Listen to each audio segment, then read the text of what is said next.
네, 여러분 반갑습니다. 교리문답을 함께 나눌 그 시간이 오늘이 마지막이 되었네요.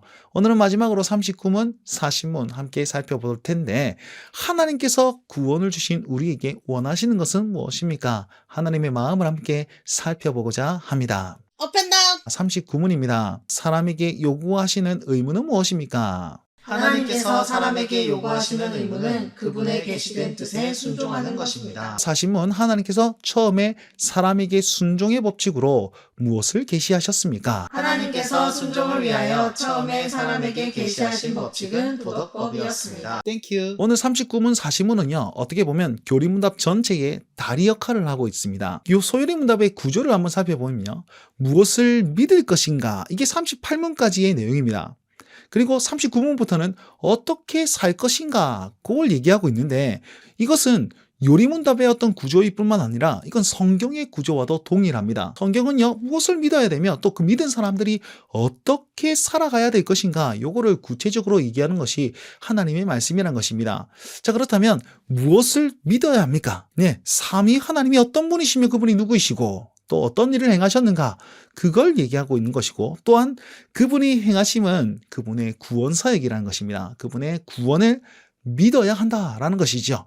자, 이것이 어디에 잘 나타나 있느냐? 바로 사도신경에 명확하게 나타나 있습니다. 그러면 이건 믿은 사람들은 어떻게 살아야 됩니까? 믿는 자의 삶의 모습, 이 성화의 과정을 살아가는 그 사람들은 어떻게 행동해야 됩니까?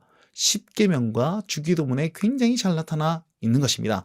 사도신경, 십계명, 주기도문은 우리가 생애에 계속해서 배우고 기억해야 될 중요한 교리라는 사실을 기억하시고, 네, 오늘 이 요리문답이 끝나더라도 계속적으로 공부하시면 참 좋겠네요. 자, 39문 함께 살펴보도록 하겠습니다. 하나님께서는 우리에게 어떻게 살길 원하십니까? 자, 보시면 구원은요, 은혜로 받았습니다. 하나님의 값없이 주시는 그 선물이었습니다. 여러분, 엄청난 큰 선물을 받는 사람들은 제일 처음 어떤 마음이 생겨야 됩니까? 감사의 마음이 생겨야지, 그죠? 그래서 우리 삶에 최종적으로는 어떻게 보면 감사가 기본으로 깔려있는 삶을 살아야 되는 겁니다.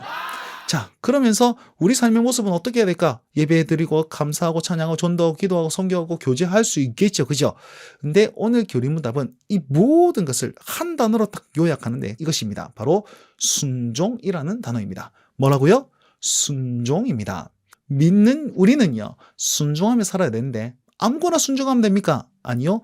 계시된 뜻, 즉 성경 안에 있는 내용 안에서 순종해야 되는 것입니다.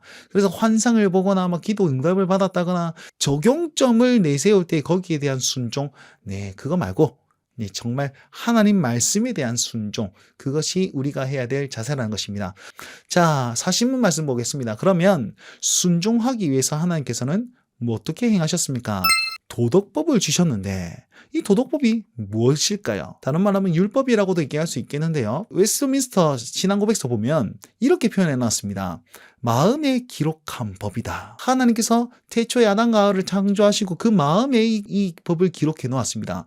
성경에도 보면, 로마서에도 보면 마음에 기록한 법으로 양심을 얘기하기도 하는데, 어떻게 행할 능력을 주시면서 법까지 같이 주셨다라고 얘기를 하고 있거든요. 어떤 첫 명령은 바로 선악과를 먹지 말라, 선악을 알게 하는 실과의 열매를 먹지 말라라는 그 메시지를 받았다는 것입니다. 그런데 능력이 있음에도 불구하고 행하지 않았고 타락하게 되었죠. 그러니까 하나님께서는 자기 백성 이스라엘을 통해서 좀 더 구체적인 법을 줍니다. 그것이 모세의 두 돌판 10계명에 기록되어 있는 것입니다. 자, 결국 도덕법을 한마디로 얘기하면 10계명이라고 얘기할 수 있을 것이고, 또한 하나님이 주신 법, 우리 마음에 주신 법이라고도 적용할 수 있습니다. 그러면 이 메시지는 무엇을 얘기하고 있습니까? 두 가지로 얘기할 수 있는데, 첫 번째는 하나님을 사랑하는 것, 두 번째는 이웃을 사랑하라, 이렇게 얘기하고 있죠. 예수님도 마찬가지로 내가 너에게 세 계명을 주겠노니 하나님을 사랑하고 이웃을 사랑하라 라고 얘기했습니다. 결국 우리에게 무엇을 순종하라 하십니까? 하나님 사랑에 대해 순종하고 이웃 사랑에게 순종하라, 그렇게 말씀하시는 것이 바로 39문, 40문입니다. 여러분, 우리가 믿음에 대해서 쫙 배워왔지 않습니까? 우리의 행할 자세는 뭐라고요? 순종. 하나님께서 그 순종하라고 주신 도덕법 안에는 어떤 계명이 포함되어 있습니까? 하나님 사랑과 이웃 사랑이 포함되어 있습니다. 이 말씀 기억하시면서 우리 진리를 누리고 또 승리하실 수 있길 바라겠습니다. 자, 가기 전에 우리 오늘의 미션 함께 살펴보겠습니다.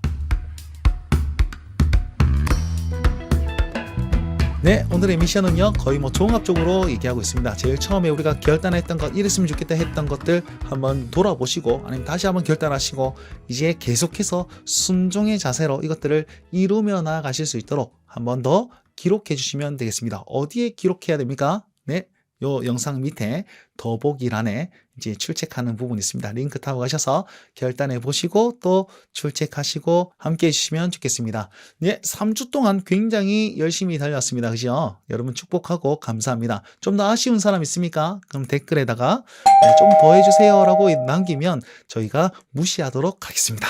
여러분 언제까지나 승리하시고요. 운동원답게 최선을 다해서 하나님 사람으로 사시길 바랍니다. 여러분 기도하고 응원하겠습니다. 안녕.